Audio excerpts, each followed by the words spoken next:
Assalamu alaikum.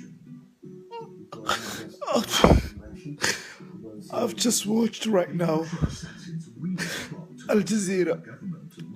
It's really bad. Bad for all the Muslims. Bad for Syria. Bad for Iraq.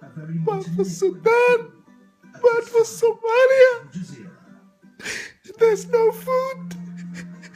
Drought, no water. Children are suffering. God help us, please.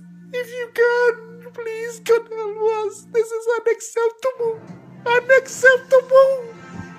Unacceptable. You fucking Somalis are killing each other while your children are dying, your mother are dying, everything is dying. Where? War xagee? Maxaad ka fikiraysaa? Maxaad isku diraysaa? Why? Why? Why? Maxaad isku diraysaan? Motion, whatever you call, whatever. War Ilaahay ka cabsada. Wadankiina u shaqaysta. Muslims, Islam, where? What happened? Please help yourself. Help yourself. I'm begging you, help yourself, please.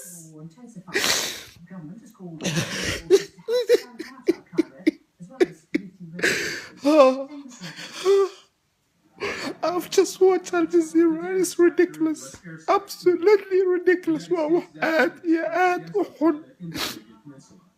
Annagana qabiil iyo waxaan loo joogin aan ku mashquulsannahay meesha carruurteena ku dhammaanayso biyaana lahayn.